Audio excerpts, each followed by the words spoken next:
अस्सलाम, आप देख रहे हैं करा सच। और पैनमा केस में एक मजीद ट्विस्ट आ गया है। आज पैनमा केस के अंदर एक बहुत बड़ा ट्विस्ट आया और मैं ये समझता हूं, ये मेरी सोच है, हो सकता है कि गलत हो, कि इसमें एक बार फिर आज झूठ बोला गया, शदीद झूठ बोला गया और अदालत के सामने बोला गया, अदालत के यानी इन फेस ऑफ द कोर्ट बोला गया। अब मैं यही कह सकता हूं कि अल्लाह ताला जो है वही हम लोगों की हिफाजत फरमाए कि अगर हम अपनी अदालतों का एहतराम ना करें और उसके आगे अगर हम झूठ बोलें या गलत बयानी करें तो वो किसी भी महज़ब मुआशरे में काबिल कबूल नहीं है। ये सिर्फ पाकिस्तान नहीं, दुनिया में कहीं पे भी काबिल कबूल नहीं है।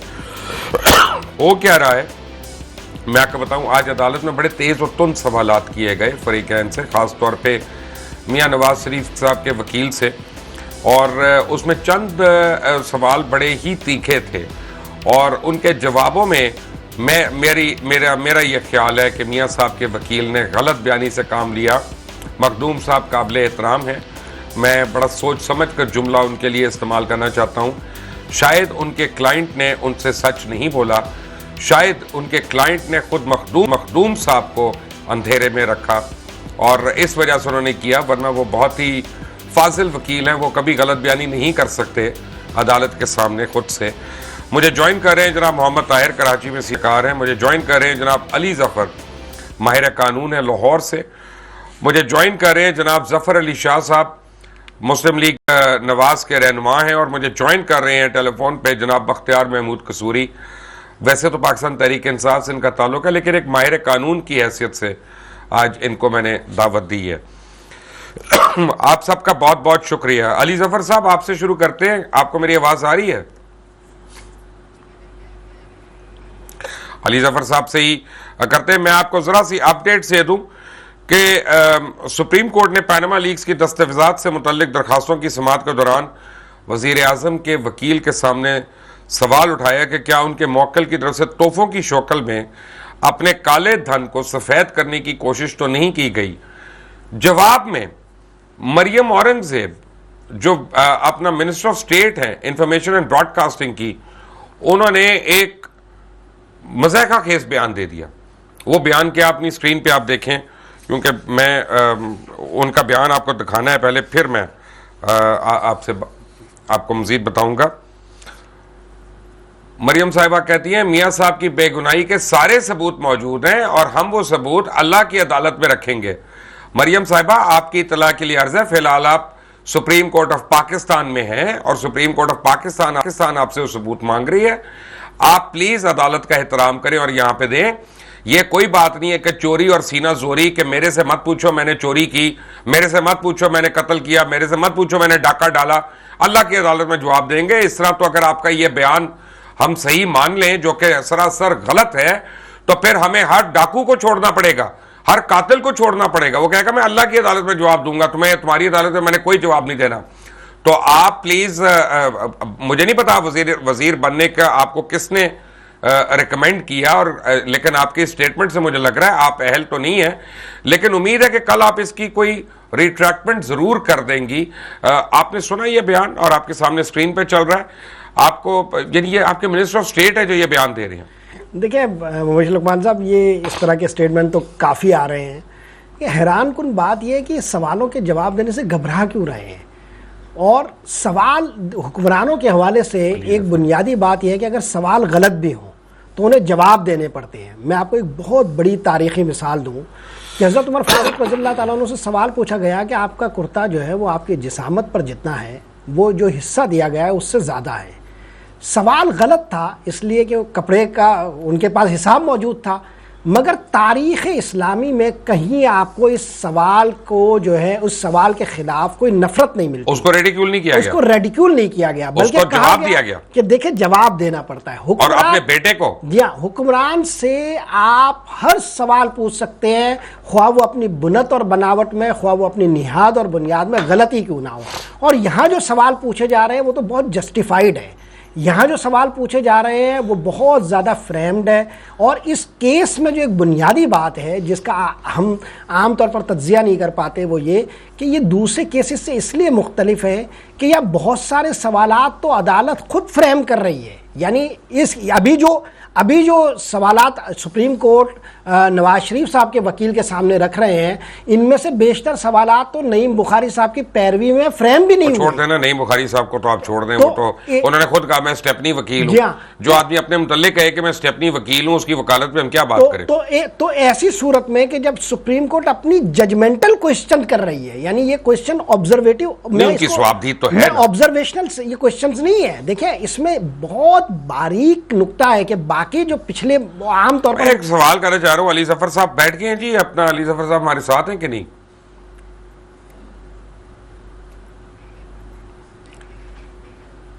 अली जफर साहब से मैंने बड़ा अहम सवाल करना है। नाजरीन, आपको मैं एक ऐसी चीज अभी दिखाने लगा हूं और याद कराऊंगा आपको, क्योंकि पाकिस्तानियों की जरा ये जो मेमोरी है ना बड़ी छोटी है और इसका स्पैन बड़ा छोटा होता है। पाकिस्तानी बड़ी जल्दी कुछ चीजें भूल जाते हैं। आपको मैंने चंद दिन पहले एक ब्रेकिंग न्यूज दी थी, जब दी थी तो उसमें मैंने एक और चीज दिखाई थी। आज मैं आपको रिफ्रेश करूंगा आपकी मेमोरीज और पैनमा के हवाले से। मैं ये समझता हूं, अब मेरी नजर में अदालत अजीम है, अदालत के फैसला सार आंखों पे, जो भी वो करेंगे इंशाल्लाह वो करेंगे। लेकिन आज मेरी किताब में पैनमा का फैसला खुद कर दिया मियां नवाज शरीफ के वकील ने। उन्होंने आज उस केस को बंद कर दिया है और उन्होंने साबित कर दिया है कि उनके मौक्कल जो हैं वो झूठ पर झूठ बोल रहे हैं।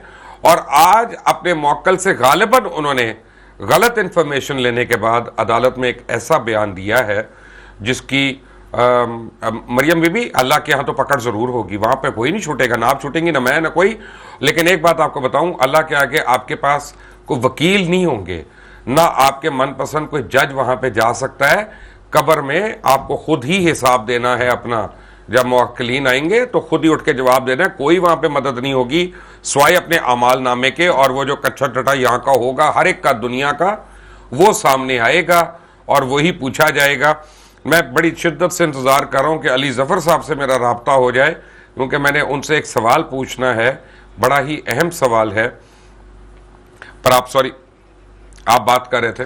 तो ये जो सवालात हो रहे हैं सुप्रीम कोर्ट में, ये सवालात जो है वो बहुत इंपॉर्टेंट इसलिए हैं कि दूसरे मुकदमात में आमतौर पर जब फरीक मुखालिफ पैरवी करता है तो वो अपनी पैरवी में जो सवालात फ्रेम करता है वो फरीक दूसरे फरीक की तरफ उछाल दिए जाते हैं। लेकिन इस दफ़ा तो ये हो रहा है कि इस मुकदमे में हमारे बैरिस्टर अली जफर साहब मेरे साथ हैं। अली साहब अस्सलाम वालेकुम। हाउ आर यू जी?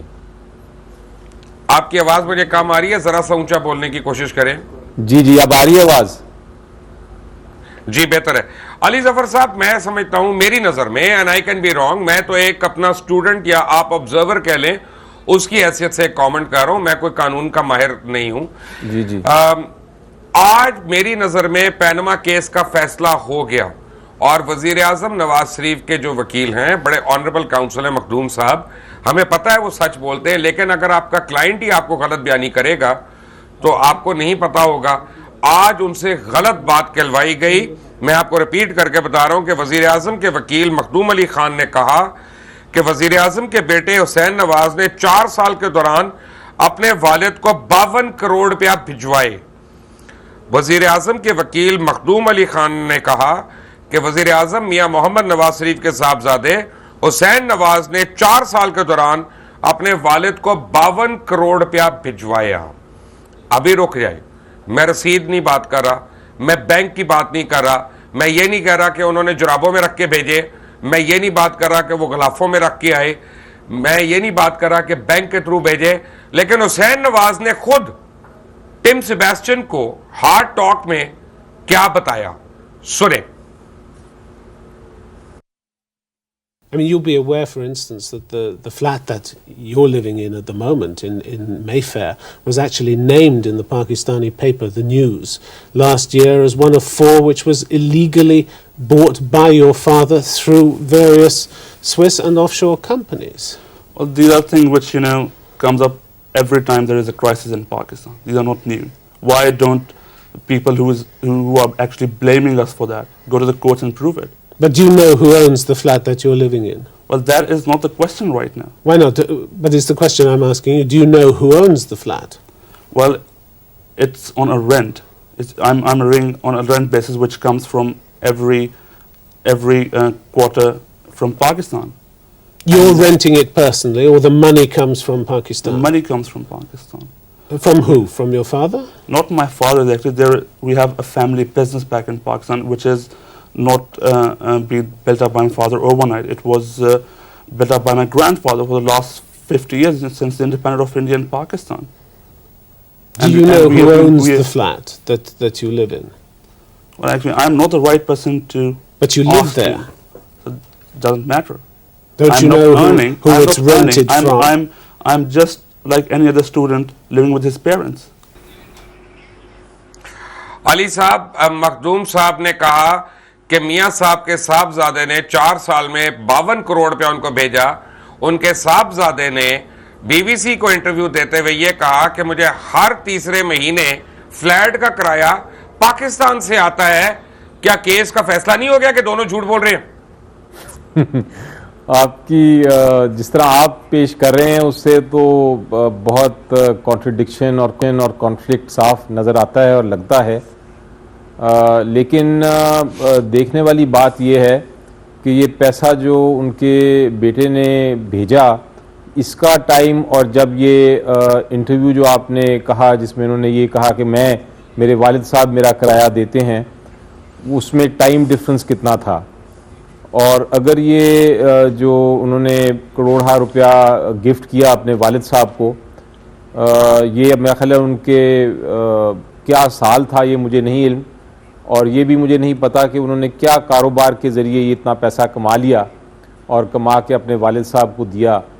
तो इस पे सवाल, एक ऑब्जर्वेशन आई थी आज। अली जफर साहब, मादत के साथ एक आप भी जरा खुलकर बोलें, आपके बाल सफ़ेद हो गए हैं।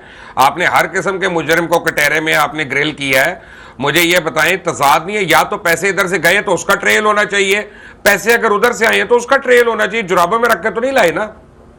जी, मेरे ख्याल के मुताबिक यहाँ आपका पॉइंट बिल्कुल दुरुस्त है कि जो मेन केस है, जो इशू इस वक्त पनामा केस जो समाअत हो रही है जिसकी सुप्रीम कोर्ट में, उसमें तो बड़ा साफ और सिंपल है।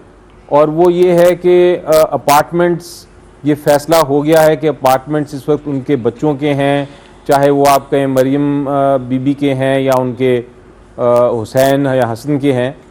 बहरहाल नवाज शरीफ साहब के बच्चों के अपार्टमेंट्स निकल आए हैं और सुप्रीम कोर्ट शुरू से ये पूछ रहा है, और महल कौम भी ये पूछ रही है कि ये बताइए कि ये अपार्टमेंट्स का पैसा कहाँ से आया। अब वो जो स्टोरी सुनाई गई थी पार्लियामेंट में, जो बयान दिया था प्राइम मिनिस्टर साहब ने, उसमें एक स्टोरी थी जो सफाई पेश की गई, डिफेंस पेश की गई अदालत में, उसमें एक अलग कहानी थी, कतरी प्रिंस के शहजादे की बात थी। तो अब इंतज़ार ये था हमें कि जब वकील आएंगे नवाज शरीफ साहब के, तो वो अल्टीमेटली ये पेश करेंगे कि जनाब ये देखें, यहाँ से पैसा शुरू हुआ था, इधर से हमने दुबई की मिल खरीदी थी, ये हमने बेच के ये पैसे इस बैंक से जमा कराए थे, और ये बैंक से फिर ये कतरी शहजादे,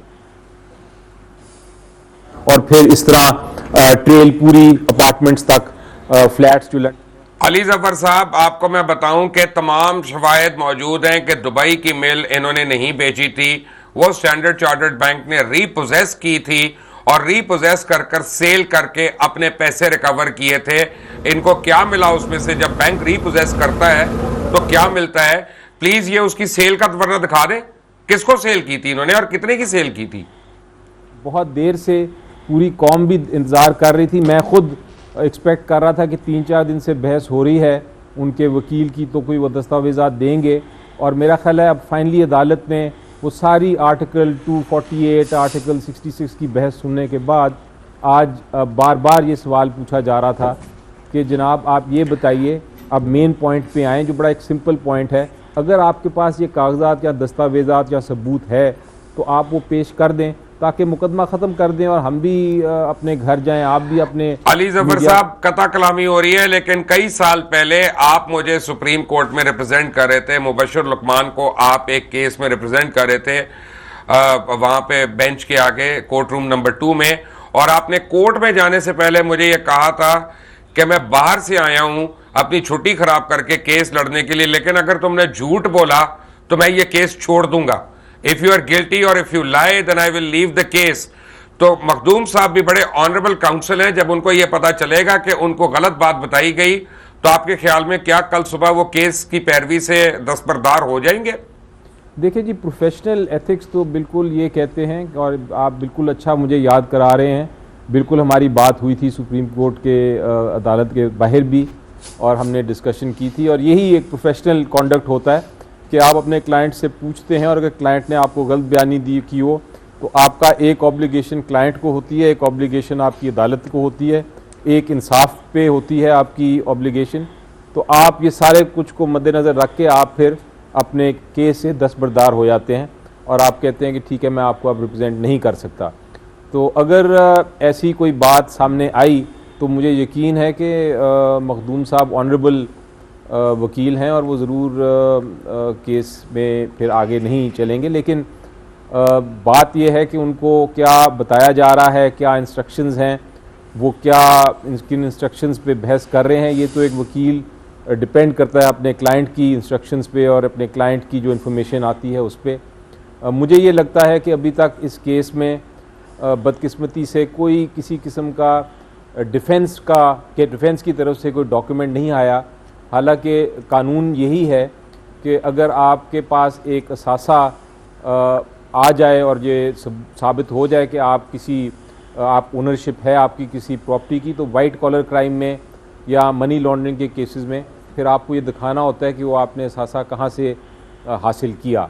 इसका एग्ज़ाम्पल एक बड़ा सिंपल है, और एग्ज़ाम्पल ये है कि अगर एक सिविल सर्वेंट है, उसकी 1 लाख रुपया तनख्वाह है और 4 करोड़ का उसके पास घर है, और ये साबित हो जाता है कि घर 4 करोड़ का उसके पास है, तो फिर उसके ऊपर एक बारे सबूत होता है कि वो कम से कम इतना अदालत को बताए कि जनाब ये 4 करोड़ का घर मैं 1 लाख के इनकम से तो नहीं ले सका, लेकिन यहाँ से मुझे इनकम आया और मैंने ये फिर घर ख़रीदा। तो नवाज शरीफ साहब से हम एक्सपेक्ट कर रहे थे कि वो ये कम से कम इतना तो बताएंगे ज़रूर, और इतनी दस्तावेज़ात देंगे और शहादत देंगे कि जनाब ये मेरी सारी मनी ट्रेल है। तो उसके बाद अदालत का काम है इंसाफ करना, और एक फेयर ट्रायल के मुताबिक अदालत जो है एक फैसला दे सकती है। राइट, मेरे साथ एक और फाजिल वकील मौजूद है, जनाब बैरिस्टर बख्तियार महमूद कसूरी साहब। कसूरी साहब, अस्सलाम वालेकुम। मुबशर, आप खैरियत हैं? अल्लाह का शुक्र। कसूरी साहब, मियाँ साहब के साहबजादे कहते हैं कि मुझे ये हर 3 महीने के बाद रकम जो है पाकिस्तान से आती है। मियाँ साहब के फाजिल वकील ने आज अदालत में ये कहा कि वो 52 करोड़ रुपया बेटे ने इनको भेजे। क्या केस खत्म नहीं हो गया? मैं आपकी खिदमत में अर्ज करता हूँ मुबशर, जो चीज मीडिया पे नहीं जिक्र हो रहा और पता नहीं सुप्रीम कोर्ट के जज क्यों नहीं पूछ रहे, ये 3 किस्म तरीकों से ये डिस्क्वालिफिकेशन होती है, मेथडोलॉजीज मुख्तलिफ है। एक ये है कि किसी ने क्राइम कमिट किया हो तो डिस्क्वालिफिकेशन हो सकती है, उसके लिए यकीनन एक ट्रायल चाहिए, ट्रायल के बगैर फैसला नहीं आ सकता। वो ट्रायल ऐसे जैसे एक क्रिमिनल केस का होता है, मतलब करप्शन के या और कोई सीरियस इल्जाम है, तो that trial will be A pre requisite. Number 2 जो बड़ी अहम बात है वो ये है कि जी आर्टिकल 62 और 63 के तहत जो है वो सादिक और अमीन है कि नहीं, उसके लिए भी बड़ी इंक्वायरी चाहिए, और उसके बाद वो जाके वो ये डिटरमिन करेंगे कि सादिक और अमीन का स्टैंडर्ड क्या है जिसे अक्रॉस द बोर्ड इस्तेमाल किया जा सके। मगर मुबशर, एक तीसरी बड़ी अहम चीज है जिसके ऊपर बेशुमार फैसले आ चुके हुए हैं, और वो है टेक्निकल डिस्क्वालिफिकेशन। टेक्निकल डिस्क्वालिफिकेशन का मतलब ये है कि ये मैंने ये आर्ग्यूमेंट जब इस टाइप की देने की कोशिश की इलेक्शन कमीशन में, तो सलमान भट्ट साहब की चीखें निकल गई थी कोर्ट के अंदर, और वो ये है कि अगर आपने हार्ड अर्न मनी हो, आपने हक हलाल की कमाई की हो, कोई मनी लॉन्ड्रिंग ना की हो, कोई मनी ट्रेल का सबूत देने की जरूरत ना हो, कोई बेईमानी ना की हो, आप हर लिहाज से क्लीन हो, लेकिन आपने सिर्फ नॉन डिस्क्लोजर किया हो, आपने डिस्क्लोज ना किया हो एसेट्स अपने डिपेंडेंट्स के और अपने स्पाउस के। यहाँ पे एक और सवाल उठ रहा है कसूरी साहब, अगर ना माजरत के साथ एक और सवाल उठ रहा है, ईमानदारी के बावजूद आप लोग सियासतदान भी हैं, मुझे जरा एक जवाब दे दें, आप वकील भी हैं और अली जफर साहब भी हैं, कि आर्टिकल 62 और 63 अगर किसी अरकान असेंबली के ऊपर लागू है तो झूठ तो यकीनी तौर पे अगर कोई बोलता है तो सादिक और अमीन नहीं रहा, दुनिया की किसी भी लुगत के तहत वो सादिक और अमीन नहीं रहा। ठीक कह रहे हैं, लेकिन तो क्या होगा 62 का, वो सुप्रीम कोर्ट ने डिटरमिन करना है। लेकिन एक चीज में हमें सादिक यार और एक अमीन इंसान करने की नहीं हम, जरूरत नहीं है। मेरा मतलब है हर चीज को क्यों कोर्ट ने डिटर्मिन करना, आपको और हमें नहीं पता कि सादिक और अमीन क्या होता है? देखिए, एक आपका म्यार है, उन्होंने कहा अगर हमने एक म्यार मुकर्रर कर दिया तो सिवाय वो जो सिराजुल हक साहब है, सारे के सारे आदमी घर बैठे होंगे। और जिसका इमरान खान ने जवाब बड़ा अच्छा दिया, उन्होंने कहा अगर ये शर्त है तो खुदा करे कि क़यामत हो और तू आए। और उन्होंने कहा कि फिर सारी की सारी असेंबली फारिग होकर घर चली जाए, मुझे कोई एतराज नहीं, मुल्क बच जाएगा, असेंबली चाहे फारिग हो जाए। और मैंने उनको 22 को यहाँ बुलाया है, 22 तारीख को आ रहे हैं, वो इस पर तफसीली गुफ्तगू करेंगे मेरे हल्का इंतखाब में। मैं भी अपने हल्का इंतखाब से बोल रहा हूँ और इसीलिए मैं आपकी खिदमत में हाजिर नहीं हो सका, मगर इस मामले की वजाहत बहुत जरूरत है। लेकिन तो मैं तो आपको बहुत आसान रास्ता बता रहा हूँ, जिसके लिए ना 62 ना 63 ना क्रिमिनल केस। मैं तो आपको कह रहा हूँ कि ये जो है सेक्शन 78 जो है इसका अपना रिप्रेजेंटेशन ऑफ पीपल्स एक्ट का, इसमें नॉन डिस्क्लोजर ही मौलिक है। अगर आपने प्रॉपर्टीज के एसेट्स डिस्क्लोज नहीं किए, जिसपे बेशुमार केसेस है, और इसके ऊपर क्योंकि मेयार मुकर्रर हो चुका है, सुप्रीम कोर्ट को या वो सारे के सारे आदमी बहाल करने पड़ेंगे। लेकिन अली जफर साहब कहीं ऐसा तो नहीं है नॉन डिस्क्लोजर माफ किया कि माजरत के साथ आप याद करें कि एक जस्टिस ने कहा अपनी वफात से कुछ पहले कि गलती हो गई, एक जुडिशल मर्डर हो गया। तो क्या ये स्टेटमेंट दोबारा तो नहीं कभी सुनने को मिलेगी ना इंशाल्लाह हमें अपनी जिंदगियों में? मैं आपको एक बात बता रहा हूँ, आपको पूरे यकीन से कह रहा हूँ। ये मैं जरा एक मिनट अली साहब से बात कर रहा हूँ, ये सवाल अली साहब से है। ना करे, ये वकील कोई बहस ना करे, सुप्रीम कोर्ट को ये तीसरा स्टैंडर्ड पता है, उन्होंने कई लोग फारिग किए हैं। ओके, मुझे जरा अली साहब से यही सवाल पूछने दें, बैरिस्टर अली जफर से। जी देखिए, जी अली साहब, सुप्रीम कोर्ट की जो हिस्ट्री है ना हमारी, उसको अगर आप देखें तो उसमें आप इस किस्म की बहुत सारी शिकायत और बहुत सारी जो डिसीजंस हैं उनको आप बिल्कुल चैलेंज कर सकते हैं। भुट्टो साहब की जो जिसकी आप जिक्र कर रहे हैं, जो एक जजमेंट थी जिसमें उनको फांसी दी गई, उसके बाद हिस्ट्री ने बताया कि वो गलत जजमेंट थी, वो जजमेंट बल्कि बदनीयती पे बेस्ड थी और अब उसको कोई कोर्ट नहीं करता। इसी तरह आप सुप्रीम कोर्ट का देखें तो बहुत सारी जजमेंट्स हैं जो जिन्होंने मार्शल लॉ को कहा कि आपने मार्शल लॉ ठीक लेके आए, और बल्कि मुशर्रफ साहब के केस में उन्होंने कहा कि आप आइन को भी तरमीम कर सकते हैं। बाद में जाके इस पर दुरुस्ती ज़रूर हुई, उसको उन जजमेंट्स को रिव्यू किया गया, लेकिन वक्त आते रहे जहां सुप्रीम कोर्ट ने गलतियां की। लेकिन इस केस में जो हमें उम्मीद है, क्योंकि सुप्रीम कोर्ट इतना आगे जा चुका है और ये एक मसला एक पब्लिक इंटरेस्ट का है, ये एक फंडामेंटल राइट, बुनियादी हक है हमारा सबका पता करना कि करप्शन तो नहीं हुई और हमारे प्राइम मिनिस्टर साहब सच्चे इंसान हैं या उन्होंने कोई मनी लॉन्ड्रिंग की है या पैसे उन्होंने खुर्द बुर्द किए हैं कौम के। तो ये चूंकि हमारा हक है पता करना। और तो मरियम औरंगजेब जब ये कहती हैं कि तमाम सबूत अल्लाह के आगे पेश करेंगे, मियाँ साहब बेगुनाह हैं, क्या कानूनी तौर पे ये जवाब सही है? नहीं, देखिए ये तो पॉलिटिकल जवाब है, इस जवाब को आप इतना वो तो अदालत में बात हो रही है, आप उसका पॉलिटिकल जवाब दें, ये अदालत का इस्तेकाक मजरू करने की बात नहीं है। देखिए इस केस में दो एंगल्स हैं, बल्कि तीन एंगल्स हैं इस केस के। एक तो लीगल एंगल है प्योरली जो हम डिस्कस करते हैं अदालतों में, एक इसका सोशल एंगल है क्योंकि हम पूरी कौम चाहती है ये देखना कि करप्शन तो नहीं कर रही उसकी हुकूमत, और तीसरी इसका पॉलिटिकल एंगल है बिकॉज पॉलिटिकल पार्टीज़ भी हैं तो उन्होंने अपना पॉइंट स्कोरिंग भी करनी है, थोड़ा बहुत मजाक भी करना है। और ये अलग बात है कि उनकी लैंग्वेज जो है, उनकी ज़ुबान जो है वो कुछ मुनासिब नहीं, और आपस में जब बात करते हैं दूसरे के ऊपर इस तरह। अली जफर साहब, can I ask you a painful question? जी। रोज जब भी प्रेस कॉन्फ्रेंस होती है तो पीआईडी के अंदर से हो रही होती है, PID press information department of Pakistan के वुज़रा जो हैं वो अपनी अपनी वजारतें छोड़कर, पाकिस्तानियों की खिदमत और काम छोड़कर वो अदालतों के धक्के खा रहे हैं और आके मियाँ साहब को उनके जाती, उनके बच्चों को बकौल उनके वो डिफेंड कर रहे हैं। अभी उनके बच्चों का नाम आ रहा है, मियाँ साहब का नाम नहीं आ रहा।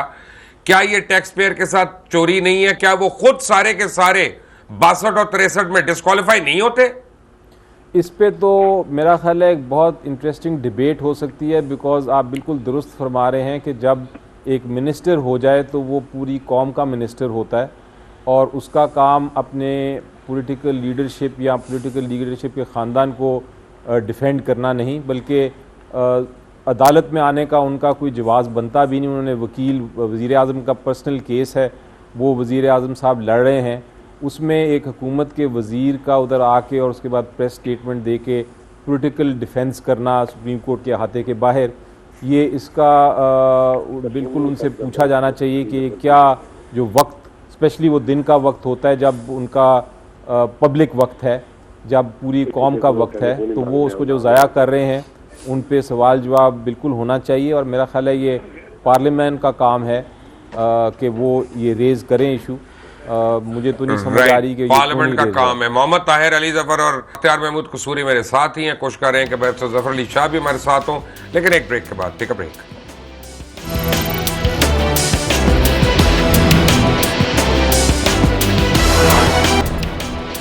Back from the break. और मुझे पता चला है कि जनाब जफर अली शाह साहब की एहलिया की तबीयत बड़ी ख़राब है, वो हस्पताल में हैं उनके साथ। अल्लाह ताला उनको जल्द अज जल्द शिफा दे और दोबारा अपने घर में अपने अहले खाना के दरमियान वो सेहतमंद होकर आएँ। ब्रेक पे जब हम गए थे तो आप मुझे फरमा रहे थे पीआईडी के ऊपर कि जी मैं उसके ऊपर ज़रूर बात करनी है। नहीं, असली जो जमहूरियतें होती है ना, उनका इम्तिहान यही होता है, पता ही यहीं से चलता है, उसकी शनाख्त यहीं से होती है। देखें, अभी अभी नौमुंतखब अमरीकी सदर डोनाल्ड ट्रंप ने अपनी कैबिनेट अनाउंस की है, और आपको मालूम है कि ट्रंप ने अपनी पूरी जो कैंपेन की है उसमें मेक्सिको के ख़िलाफ़ वहाँ सरहद की तामीर है, तारकीन वतन का इशू है, रशिया की पॉलिसी है और वन चाइना की पॉलिसी है। इस पॉलिसी पर उसने इलेक्शन लड़ा है और वो जीत के आया है। उसकी नामजद करदा जो कैबिनेट है उसमें तमाम लोगों ने इन पॉलिसियों से इनकार कर दिया है।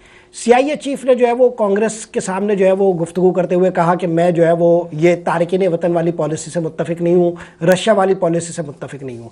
उनके सेक्रेटरी डिफेंस ने ये कहा। असली जमहूरियतें ये होती है। यहाँ पर तो ये मामला है कि आपके प्राइम मिनिस्टर के साथ कोई मामला है और वो सिर्फ उनके शख्सी पहलुओं पर बात हो रही है, और पूरी हुकूमत बाजमात इसको अपना एक फरीज़ा बनाकर ओढ़ चुकी है कि इनका डिफेंस करना है, और इसके लिए सरकारी वसाइल इस्तेमाल होते हैं। बख्तियार कसूरी साहब, एक छोटा सा सवाल है कि आप 62 और 63 की बात कर रहे थे, इन शिकों का इतलाक होगा कैसे, उनको लगाएगा कौन और उन पे अमल दरामद कौन कराएगा?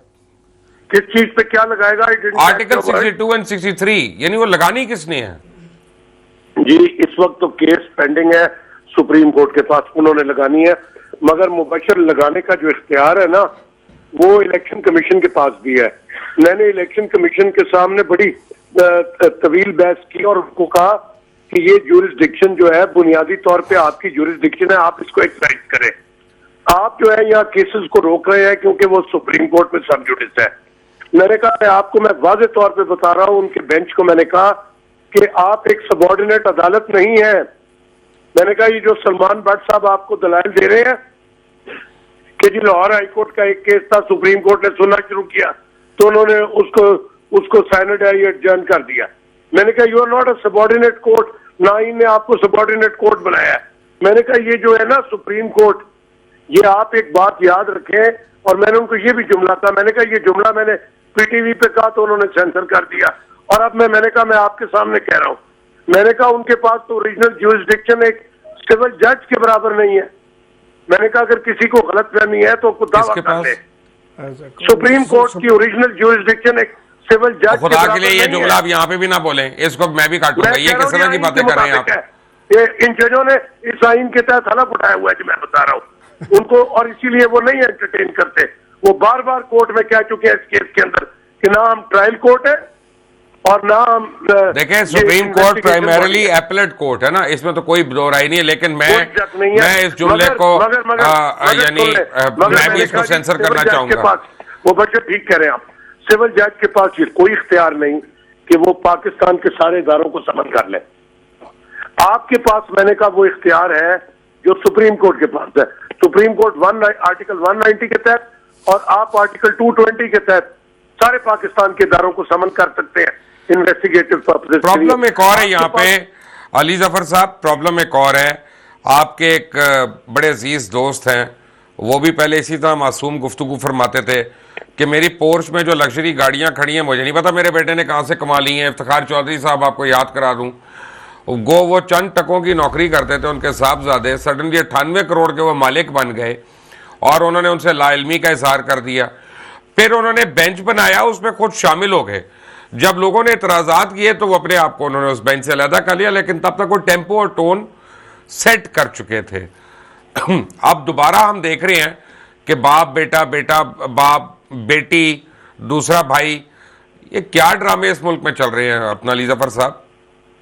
एक तो बड़ी पुरानी हमारी हिस्ट्री अगर आप देखें तो एक बेनामी ट्रांजैक्शन कहते थे आप, और उस पर बहुत सारी किताबें भी लिखी गई, बहुत सारी जजमेंट्स भी हैं।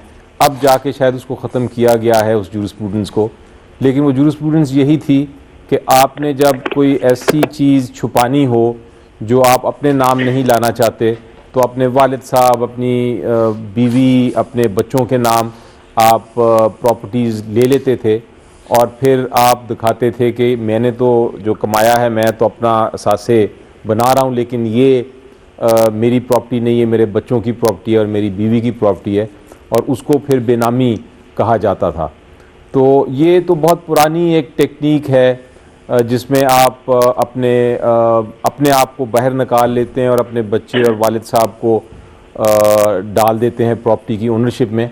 और ये जो डिफेंस पेश की गई है नवाज शरीफ साहब की तरफ से, उसकी कुछ कहानी इसी तरह है कि मेरे वालिद साहब ने कारोबार किया और उन्होंने फिर अल्टीमेटली ये अपार्टमेंट्स कंपनियों की सूरत में मेरे ही बच्चों को या एक बच्चे को गिफ्ट कर दी। तो ये एक कहानी है, लेकिन अगर ये कहानी सच है जिसको तहकीकात कर रहा है अभी सुप्रीम कोर्ट, अगर ये सच है तो फिर इसका कोई सबूत होना चाहिए, क्योंकि वरना बेनामी जूरिस्प्रूडेंस में ये कहा जाता है कि ये नहीं माना जाएगा। आपको अगर आप सबूत नहीं दे सकते तो फिर ये ओनरशिप आपकी ही समझी जाएगी। इसीलिए सुप्रीम कोर्ट मेरा ख्याल है ये देख रहा है। और मुझे ये लगता है कि ये जब इनफैक्ट जब पनामा के का इशू आया था शुरू में ही, उस वक्त मैं प्रेसिडेंट था सुप्रीम कोर्ट बार एसोसिएशन का, तो तब ही मैंने कहा था और मैंने एडवाइस की थी, हुकूमत वालों को भी मिला था मैं और अपोजिशन को भी मिला था, और मैंने कहा था सबसे बेहतर बात यह है अगर आप बैठ जाएं, एक कानून साजी करें, और ये कमीशन के TOR हमने बना दिए हैं, इन TORs के ऊपर आप बहस करके एक TOR खुद ही बना दे ताकि ये कमीशन एक तरीके से इसका फ़ैसला कर ले, और फिर अगर वाकई ही दूध का दूध और पानी का पानी सामने आ जाएगा उसके मुताबिक फिर एक्शन लेगा पार्लियामेंट। लेकिन बदकिस्मती से उस पर हालांकि पीपल्स पार्टी की हुकूमत बहुत हद तक मान गई थी, PTI भी मान गई थी, लेकिन हुकूमत के लोगों ने कोई अपना ही TOR शुरू कर दिया था और वो नहीं हो सका। अब ये मामला आ गया है सुप्रीम कोर्ट के पास, और सुप्रीम कोर्ट ने पहले तो कमीशन का एक ऑप्शन दिया था जो PTI ने इस बार रिजेक्ट कर दिया। अब जो सिचुएशन है डेवलप होती होती मुझे अब ये नज़र आ रही है कि PTI ने अपनी पूरी तरह से शहादत दे दी है, जो दस्तावेज़ात थे उन्होंने दे दिए हैं। जो बहस सुनी है हमने 4 दिन से नवाज शरीफ साहब की तरफ से, उसमें कोई दस्तावेज़ात नहीं आए, बल्कि उस कहानी की कोई करैबोरेशन या उसकी कोई सबूत, उसकी कोई एविडेंस नहीं उसके ऊपर पेश किया गया। तो मुझे ये लगता है कि अब सुप्रीम कोर्ट कंक्लूजन की तरफ जा रहा है। हम सेमीफाइनल स्टेज पे तो आ चुके हैं, कुछ दिनों में फाइनल डिसीजन भी आ जाएगा, और जिस तरह मैं कह रहा हूँ डिसीजन 3 किस्म के आ सकते हैं। एक डिसीजन तो ये आ सकता है कि अदालत ये फ़ैसला कर ले कि हमारे पास इतना सबूत आ गया है अभी से कि हमें करप्शन या मनी लॉन्ड्रिंग साबित हो गई है, तो हम नवाज शरीफ साहब को हम डिक्लेयर करते हैं कि उन्होंने करप्शन की है। दूसरी ऑप्शन ये है कि वो कहें कि नहीं, हमारे पास कुछ भी नहीं आया, दोनों साइड्स ने नहीं पेश किया, हम ट्रायल कोर्ट है नहीं, हम इसको केस को आगे नहीं चला सकते और पिटिशन डिसमिस कर दें। और तीसरी एक ऑप्शन ये भी है, जो एक मुनासिब ऑप्शन होगी, उसको आप रूल आउट ना करें। वो ऑप्शन ये है कि कोर्ट ये कहे फ़ैसला कि इतनी मुझे दस्तावेज़ात मिल चुके हैं, इतनी शहादत मिल चुकी है और डिफेंस इतनी कमज़ोर है कि मुझे बहुत शक है कि करप्शन और मनी लॉन्ड्रिंग हुई है, लेकिन चूँकि मेरे पास अभी इतना सबूत नहीं जो मैं उसको कन्विक्शन कर सकूं, इसलिए मैं एक कमीशन बनाता हूं जो कि तहकीकाती कमीशन होगी, इंक्वायरी कमीशन नहीं। और तहकीकाती कमीशन ये सारी तहकीक करके मुझे 1 महीने या 2 महीने में ये सारी रिपोर्ट दे और मैं फिर फैसला करूं। और ये अगर मुबश्शिर साहब हो जाए Right. तो मेरे ख्याल के मुबश्शिर, मुताबिक मैं कुछ कहना चाहता हूँ इसमें। बहुत एक अहम होगा, एक नई इनोवेशन होगी करप्शन के ख़िलाफ़। मेरा ख्याल है हम ये जो जंग लड़ रहे हैं और जिस पे आपने बहुत सारे प्रोग्राम्स भी किए हैं और आप करते आए हैं, आपका पूरा करियर उस पर बेस्ड है, उसमें हम फाइनली सक्सेसफुल और कामयाब हो सकते हैं। ये इंक्वायरी कमीशन नहीं होनी इंशाल्लाह। चाहिए, क्योंकि इंक्वायरी कमीशन हमने बेतहाशा देखी हैं, वो तो फजूल मुबश्शिर, है। एक आखिरी बात मेरी सुन लें। ये एक तहकीकाती कमीशन होनी चाहिए। कसूरी साहब, you have half a minute sir. ये half a minute is this कि ये जो कमीशन वाली बात है, मैंने जफर साहब के मैंने पहले प्रोग्राम्स देखे। Half a minute, I finish. मैंने कई दफा इनके ये व्यूज सुने इसके ऊपर, and he seems to think this is an option. ये जो commission, I like to ask, क्या सुप्रीम कोर्ट के पास ऐसा कोई इख्तियार है कि जो आइन ने कमीशन बनाया हुआ है उससे ज्यादा बाइख्तियार कमीशन सुप्रीम कोर्ट बना के दे दे? This is my question. मेरा एक सवाल है before I close the program. Ali Zafar, Mohammad Tahir और जफर अली शाह, अल्लाह करे आपकी अहलिया सेहतयाब हो, और बख्तियार साहब आपका बहुत बहुत शुक्रिया। लेकिन मेरा एक सवाल है जनाब वज़ीर आज़म के वकील मखदूम अली खान से, कि उन्होंने आज अदालत में कहा कि वज़ीर आज़म के बेटे ने 4 साल के दौरान अपने वालिद को 52 करोड़ भिजवाए। मखदूम अली खान साहब, मैं आपको जो जुमला सुनवाने जा रहा हूँ वज़ीर आज़म के बेटे का, वो ये कहता है कि उनको हर तीसरे महीने पाकिस्तान से पैसे आते हैं। अफसोस तो ये है आपको आपके क्लाइंट ने आज झूठा करवा दिया, वो भी अदालत उज़्मा के आगे। Watch this before the end of the program. I mean, you'll be aware, for instance, that the flat that you're living in at the moment in Mayfair was actually named in the Pakistani paper, The News, last year as one of 4 which was illegally bought by your father through various Swiss and offshore companies. Well, these are things which, comes up every time there is a crisis in Pakistan. These are not new. Why don't people who are actually blaming us for that go to the courts and prove it? But do you know who owns the flat that you're living in? Well, that is not the question right now. Why not? But it's the question I'm asking you. Do you know who owns the flat? Well, it's on a rent. I'm renting on a rent basis, which comes from every quarter from Pakistan. You're renting it personally, or the money comes from Pakistan? The money comes from Pakistan. From who? From your father? Not my father. Actually, we have a family business back in Pakistan, which is not.